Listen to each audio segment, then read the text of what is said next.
हाय दोस्तों, आप सभी का हमारे YouTube channel education with UV two M में आप सभी का स्वागत है। आप इस चैनल पे देख सकते हैं कि हिस्ट्री के बहुत सारे लेक्चर्स कराए गए हैं जो कि आने वाले टाइम में भी कराए जा रहे हैं कंटिन्यू। तो आप इस चैनल से हिस्ट्री निःशुल्क में पढ़ सकते हैं और अपने मित्रों को शेयर भी कर सकते हैं। जैसा कि हम हिस्ट्री में 6 लेक्चर को करा दिए हैं, आज यह 7वां लेक्चर है। तो आप यहाँ से क्लास करके नोट्स भी बना सकते हैं बहुत आसान तरीके से। तो आइए आज जानते हैं हम नेक्स्ट लेक्चर के बारे में, जिस टॉपिक के बारे में है। तो हम जानेंगे आज जैन धर्म के बारे में। जैन धर्म से संबंधित महत्वपूर्ण प्रश्न किस प्रकार से आते भी हैं, आज हम इसको भी जानेंगे। जैसा कि हम जानते हैं कि जैन धर्म में 24 तीर्थंकर के बारे में बताया गया है। तो अक्सर ये क्वेश्चन पूछा जाता है कि जैन धर्म में कितने तीर्थंकर हैं, तो आप बताएंगे 24।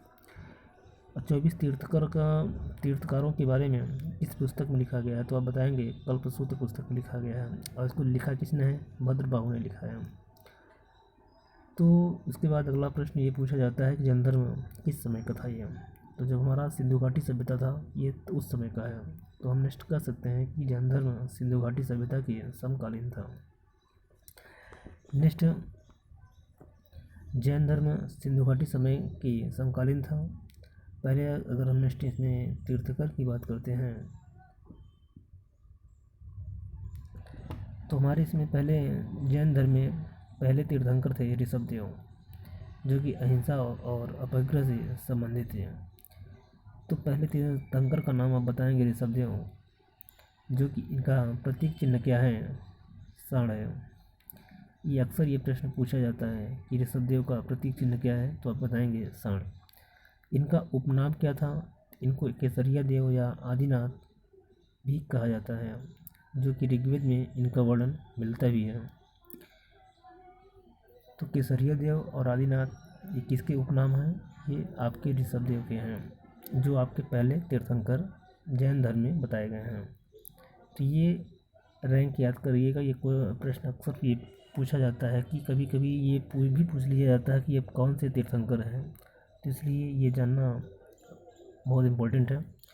तो नेक्स्ट बात करते हैं ऋषभदेव के पुत्र कितने थे, तो आप बताएंगे 2, जो कि पहले के नाम क्या था? भरत, और दूसरे का महाबली।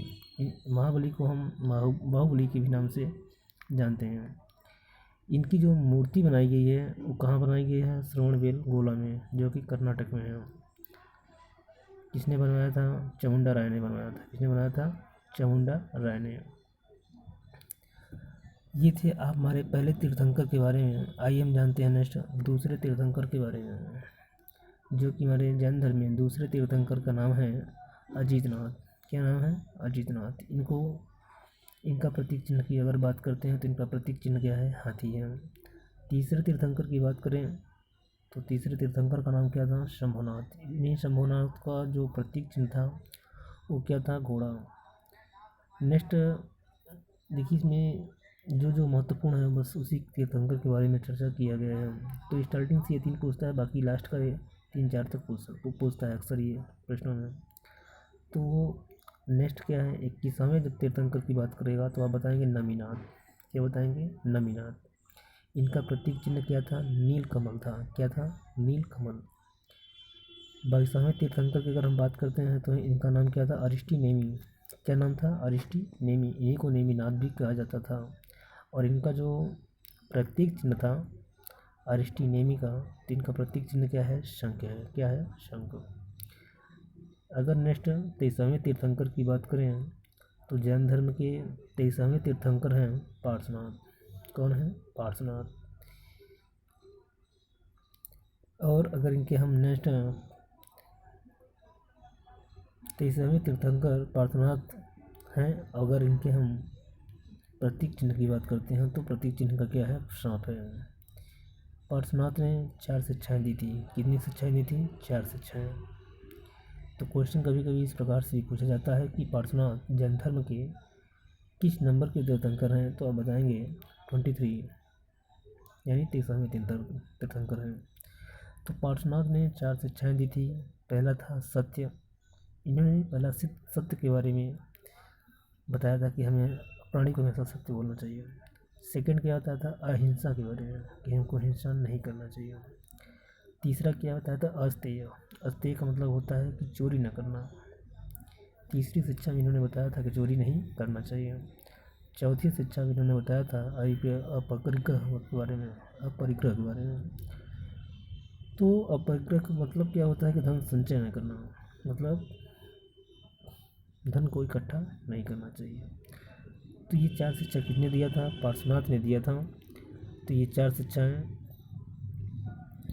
अगर हम नेक्स्ट बात करते हैं जो कि हमारा सबसे इम्पोर्टेंट है, ये तीर्थंकर 24वां तीर्थंकर की अगर बात करते हैं तो 24वें तीर्थंकर कौन से हैं, महावीर स्वामी।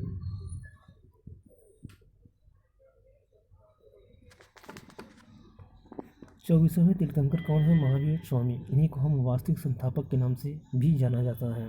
वास्तविक संस्थापक का मतलब ये होता है कि आपके फॉलोअर्स कौन ज़्यादा बढ़ाए हैं, कौन फील्ड में ज़्यादा वर्क किया है, काम किया है, तो उसको ये मान्यता दिया गया है। तो 24वें तीर्थंकर जैन धर्म के ये फेमस हैं, इन्हीं को वास्तविक संस्थापक भी कहा गया है।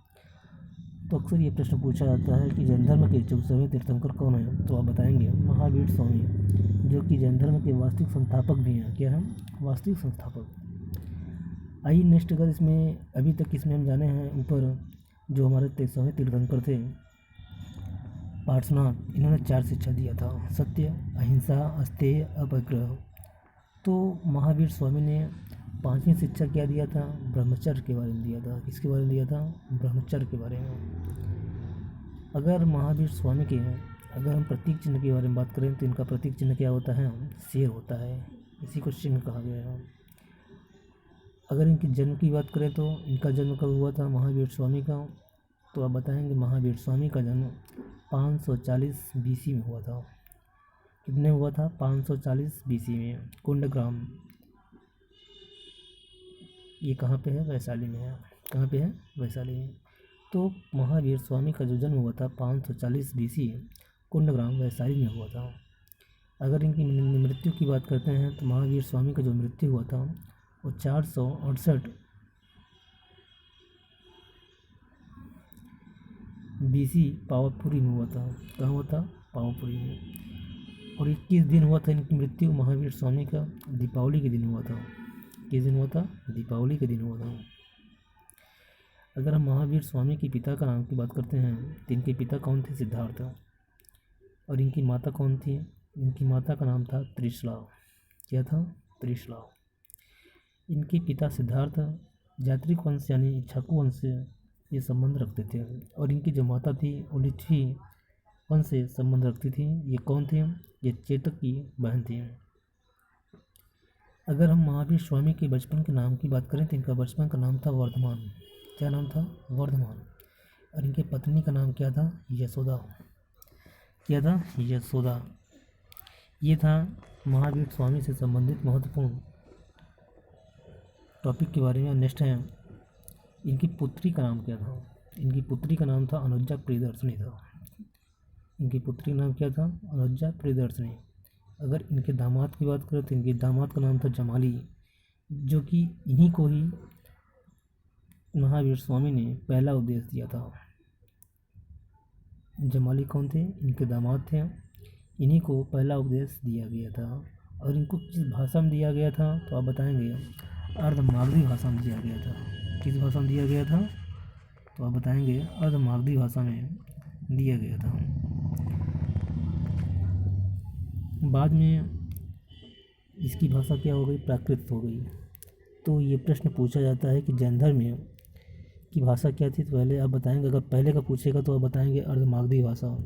अगर बाद का पूछेगा, बाद का अगर नाम लेता है तो आप क्या बताएंगे, अर्धमागधी न बता के आप बताएंगे प्राकृतिक भाषा थी। कौन सी भाषा, प्राकृतिक भाषा। नेक्स्ट बात करते हैं, नेक्स्ट पॉइंट क्या है कि 30 वर्ष की अवस्था में इन्होंने क्या किया था, अपने भाई नंदीवर्धन से अनुमति लेकर गृह को त्याग किया था। क्या किया था, 30 वर्ष की अवस्था में इन्होंने अपने भाई से परमिशन लेकर घर को छोड़ दिया था। पहले 6 वर्ष की अगर हम बात करते हैं तो पहले 6 वर्ष अपने मित्र मकली गोसाई के साथ थे, गोसाल के साथ थे रहे। आजीवक संप्रदाय के प्रतिपादक भी ये रहे हैं, मकली गोसाल। आजीविक संप्रदाय के प्रतिपादक कौन है? तो आप बताएंगे मकली गोसाल हैं। तो पहले 6 साल इन्हीं के साथ ये साथ में रहे हैं। अगर हम 12 वर्ष की बात करते हैं तो इन्होंने 12 वर्ष क्या किया था, तब किया था टोटल। अब पहले वर्ष ये जो तब किए थे कहाँ किए थे? अशोक वृक्ष के नीचे किए थे, जो कि स्वर्णबालिका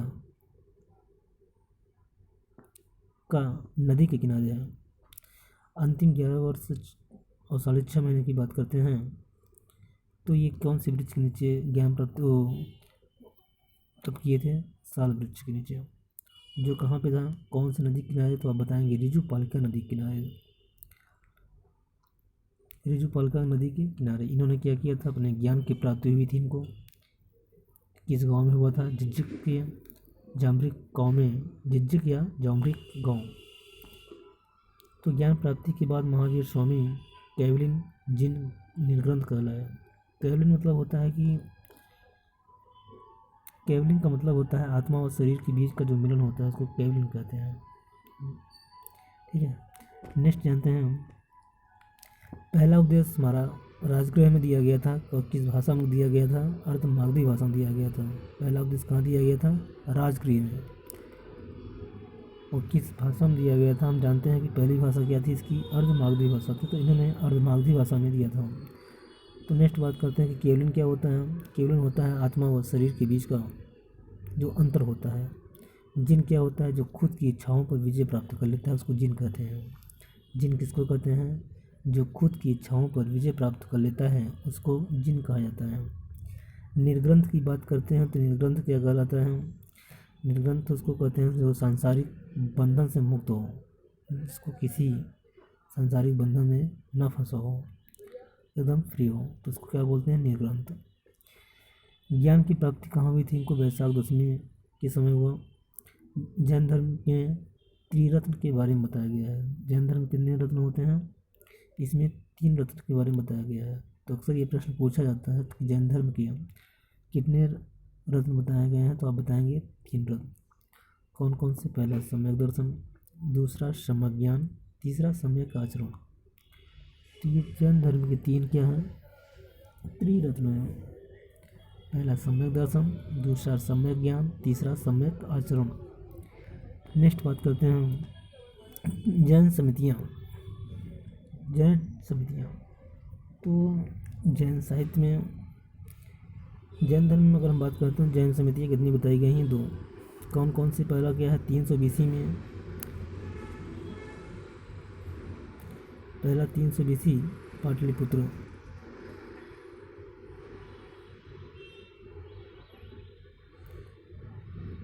पाटलिपुत्र हुआ था। और पाटलिपुत्र के जो अध्यक्ष कौन थे?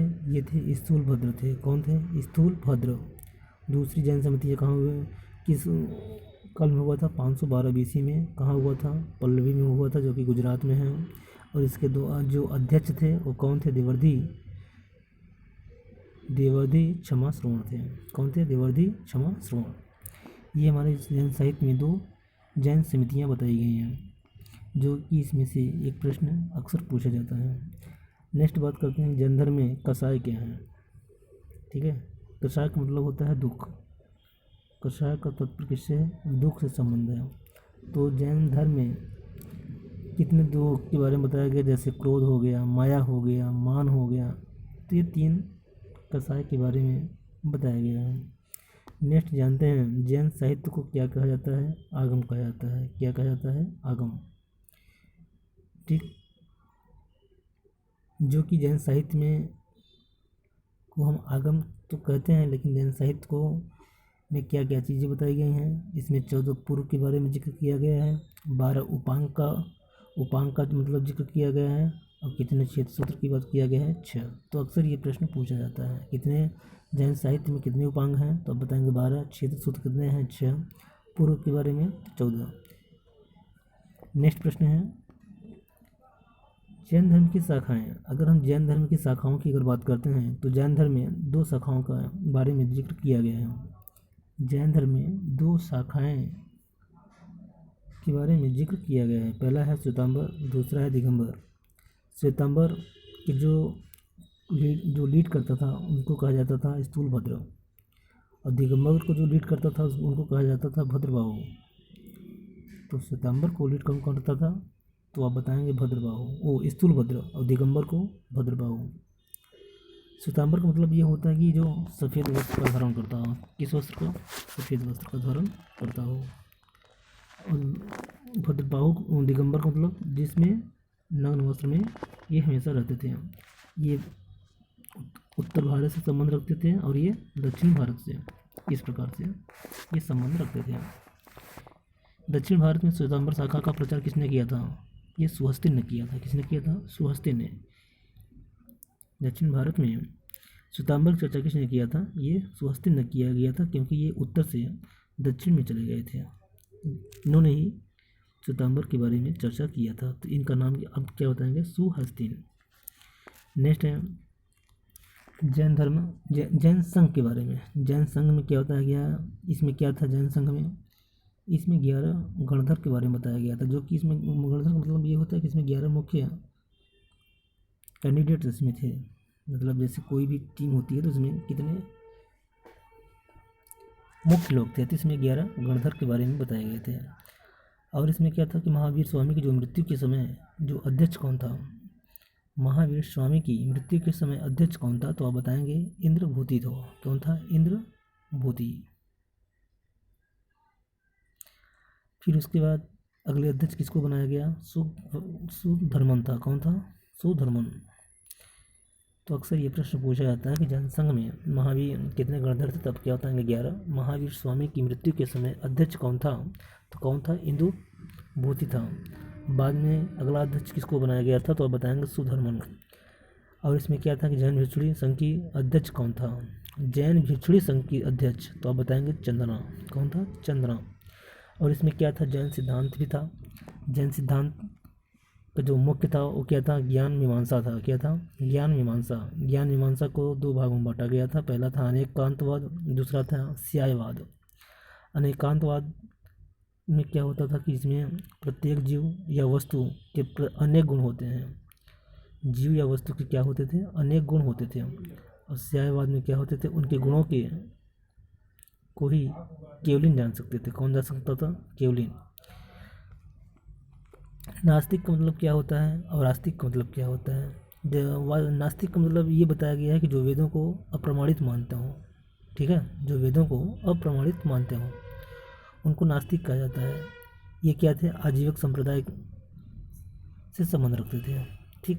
जो आस्तिक होते थे वो वेदों को प्रमाणिक मानते थे। क्या मानते थे? प्रमाणिक मानते थे, यानी ऑथेंटिक तरीके से इसको मानते थे। इसमें षट दर्शन के बारे में बताया गया है। षट दर्शन अक्सर ये प्रश्न पूछा जाता है। तो जो पहला है, तो पहला आपका क्या है? गौतम। तो गौतम को हम किस नाम से जानते हैं? न्याय दर्शन के नाम से जानते हैं। किस नाम से? जैसे अक्सर ये प्रश्न पूछा जाता है कि न्याय दर्शन किससे संबंधित है, तो आप बताएंगे गौतम। तो गौतम तो किससे संबंधित है? न्याय दर्शन से। कपिल किस वस्तु मतलब जाना जाते थे? ये था सांग दर्शन। कणाद वैशेषिक। पतंजलि योग से संबंध ये रखते थे। जैमिनी पूर्व मीमांसा से रखते थे और वादरायण उत्तर मीमांसा से संबंध रखते थे। तो फिर से एक बार देख लेते हैं। तो गौतम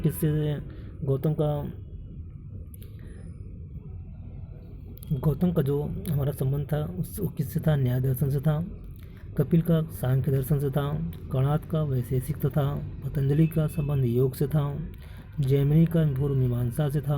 वादरायण का उत्तर मीमांसा से था। तो ये था हमारे महत्वपूर्ण प्रश्नों के बारे में, जो कि बौद्ध जैन धर्म के बारे में बताया गया है। नेक्स्ट क्या है? बौद्ध धर्म में क्या बताया गया है? बौद्ध धर्म में कौन कौन थे? जैसे हर्षवर्धन हो गया, कनिष्क हो गया, बिंबिसार हो गया, अशोक हो गया, प्रसेनजीत हो गया, उदयन हो गया, गोपाल हो गया। इसी को हम पालवंश भी कहते थे। तो इसका ट्रिक क्या बनाया गया है? हर्ष के बापूजी। तो इसका ट्रिक क्या बन गया? हर्ष के बापूजी।